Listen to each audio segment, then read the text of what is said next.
Bab 1026, kamu sudah sebesar ini.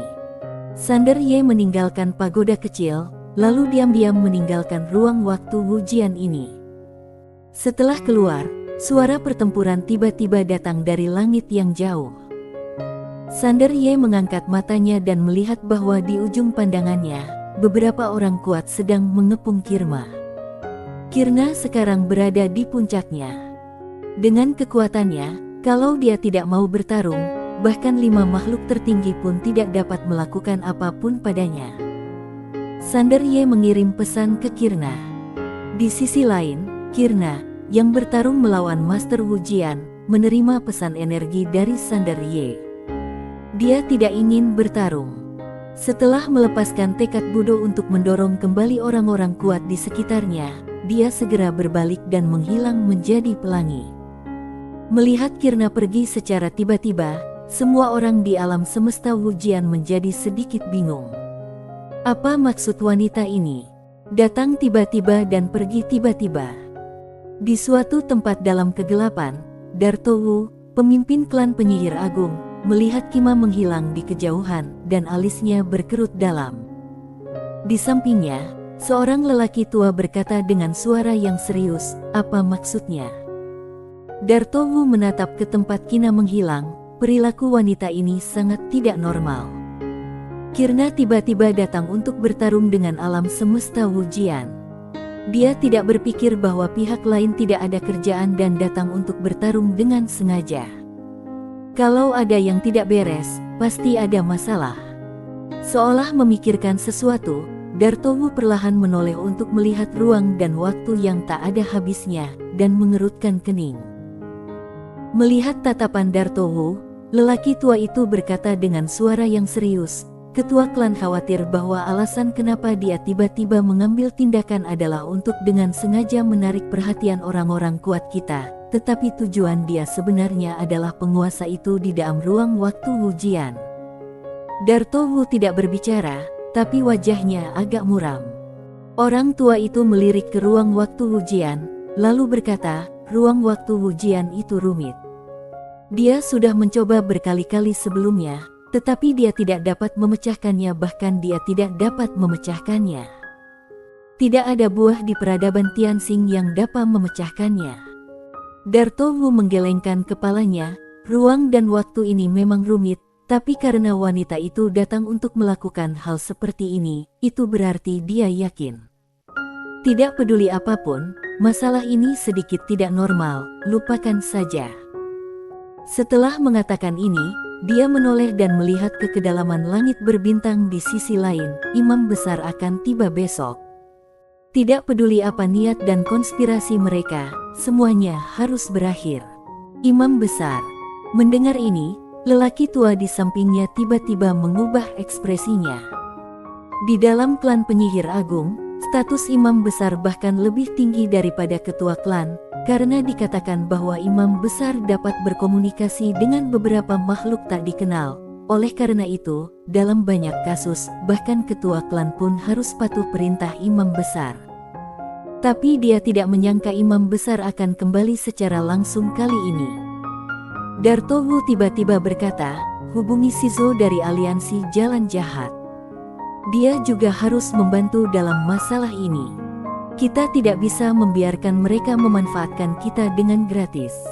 Orang tua itu mengangguk, "Paham." Setelah mengatakan itu, dia berbalik dan pergi. Sisi lain, Sander Ye dan Kirna muncul di langit berbintang. Kirna memandang Sander Ye dan berkata, "Keluar." Sander Ye mengangguk, "Ayo masuk ke menara." Setelah itu, dia membawa Kirna langsung ke pagoda kecil. Di pagoda kecil, ketika Yangi melihat Kima, dia langsung berlari ke arahnya, memeluknya dan menciumnya, tidak hanya menciumnya, tetapi juga menyentuhnya. Sander Ye tercengang dengan ini. Kirna sedikit mengernyit, lalu menggunakan tekad Budo untuk langsung menjatuhkan Yangi. Dia menyeka air liur di wajahnya, merasa sangat tidak puas. Yangi tidak peduli sama sekali, dan berkata sambil tersenyum, "Kirma, aku sangat merindukanmu." Mengatakan itu, dia ingin bergegas maju lagi, tetapi dihadang oleh tekad Budo Kima. Yang Yi mengerutkan bibirnya, pelit sekali, bukankah itu hanya ciuman dan sentuhan? Sander Ye menggelengkan kepalanya dan tersenyum. Dia menemukan bahwa buah yang dia temui itu entah sombong atau lucu. Buah sombong, buah lucu. Kirna berkata, mari kita bicara serius. Mendengar ini, senyuman di wajah Yang Yi menghilang. Dia menoleh ke arah Sander Ye dan berkata dengan serius, warisan penguasa Tianxing akan segera dilaksanakan di pagoda kecil ini. Tidak ada cukup waktu di luar. Sander Ye mengangguk, oke. Tak lama kemudian, Sander Ye dan para buah datang ke pohon kehidupan Tianxing. Yang Yi memandang Sander Ye, Yinia dan Jinan, masuk saja. Sander Ye berkata, apakah ada yang perlu aku perhatikan? Yang Yi tersenyum dan berkata, kamu tidak perlu memperhatikan apapun, masuk saja. Sander Ye mengangguk, oke. Saat dia mengatakan itu, dia melihat ke arah Jinan dan Yinia, ayo pergi. Tak lama kemudian, Sander Ye, Jinan dan Yinia langsung memasuki pohon kehidupan Tianxing. Di luar, Yang Yi memandangi pohon kehidupan Tianxing dan berkata dengan lembut, kedua buah itu sangat bagus, masa depan peradaban Tianxing. Kima mengangguk. Kali ini perang saudara di peradaban Tianxing benar-benar terlalu menyakitkan bagi peradaban Tianxing. Biarpun pohon kehidupan Tianxing perlahan-lahan dapat membangkitkan beberapa buah, hal itu memakan waktu terlalu lama, dan selama periode ini, mereka harus kultivasi beberapa buah baru yang kuat. Kirna tiba-tiba berkata, beberapa aturan harus dihapuskan secara perlahan. Yang Yi mengangguk, aku tahu, tapi aku masih sedikit khawatir. Seperti yang dikatakan penguasa Tianxing Sina, kalau peradaban Tianxing sepenuhnya diliberalisasi, begitu sejumlah besar buah menikah dengan pria peradaban asing, lama-kelamaan peradaban Tianxing akan berada dalam bahaya kehancuran. Wajah Kirma menjadi gelap. Ketika pendiri peradaban memberlakukan hukum ini, dia tidak hanya memandang rendah peradaban asing, tetapi juga mempertimbangkan warisan peradaban Tianxing. Lagi pula, begitu buah peradaban Tianxing menikah dengan pria asing, berarti mereka tidak bisa lagi masuk reinkarnasi. Satu atau dua buah pasti baik-baik saja, tapi kalau ke depannya semakin banyak, masalahnya akan besar. Hal ini tidak bisa hanya dilihat pada saat ini saja, tetapi harus dilihat dalam jangka panjang. Kalau tidak ditangani dengan baik, masalah ini akan menjadi bahaya besar yang tersembunyi. Kirna memandang Yang Yi, apakah kamu punya solusinya? Yang Yi menggelengkan kepalanya, tidak ada. Kima sedikit mengernyit. Yang Yi menggeliat dan berkata, aku tidak ingin mengkhawatirkan hal ini lagi. Kirna memandang Yang Yi, yang tersenyum dan berkata, biarkan Jinan lucu itu memikirkan solusinya. Bagaimanapun, dia akan menjadi penguasa Tianxing berikutnya. Aku tidak melalaikan tanggung jawab. Ini adalah ujian baginya. Kirna menggelengkan kepalanya. Yang Yi tiba-tiba memeluk Kirna dari belakang dan berkata sambil tersenyum, Kirna, kamu sudah besar lagi. Bang! Yang Yi langsung dipaksa mundur oleh gelombang kuat tekad Budo. Melihat ini, Yang Yi mengerutkan bibirnya dan berkata, jangan pelit. Apa salahnya kalau aku menyentuhnya? Buku mengatakan, semakin banyak kamu disentuh, semakin besar jadinya. Kamu juga bisa menyentuh milikku. Kina berbalik dan pergi. Dia sakit kepala karena orang cabul ini. Aula pertama Jalan Jahat. Pada hari ini, seorang lelaki tua datang ke aula pertama Jalan Jahat. Orang tua itu melihat sekeliling dan menemukan bahwa aula pertama Jalan Jahat sekarang sangat sepi. Orang tua itu masuk ke aula. Hanya Shizo yang ada di aula. Orang tua itu tersenyum dan berkata, Tuan Shizo. Shizo melirik lelaki tua itu dan berkata dengan tenang, apa yang dikatakan ketua klan Darto? Orang tua itu mengangguk, besok imam besar klan penyihir agung akan datang ke alam semesta ini. Pada saat itu, kita akan memusnahkan peradaban Tianxing sepenuhnya. Pada saat itu, aku berharap Shizo dan penguasa aula pertama kamu dapat membantu. Shizo mengangguk, tentu saja. Orang tua itu ragu-ragu sejenak, lalu berkata, aku tidak tahu siapa penguasa aula pertamamu. Shizo di depannya tidak lemah, tapi dia juga tidak sekuat itu. Dia tidak terlalu membantu klan penyihir agung. Oleh karena itu, tujuan sebenarnya kedatangannya kali ini adalah untuk mengundang penguasa aula pertama turun dari gunung. Shizo memandangnya dengan ringan, lalu berkata dengan tenang, jangan khawatir, Tuan, pada hari pertempuran, penguasa aula pertama pasti akan mengambil tindakan dan membuat mereka lengah. Bagaimanapun, pertempuran ini juga penting bagi aliansi Jalan Jahat. Orang tua itu berkata, pemimpin klan penyihir agung ingin bertemu dengan penguasa aula pertama ini.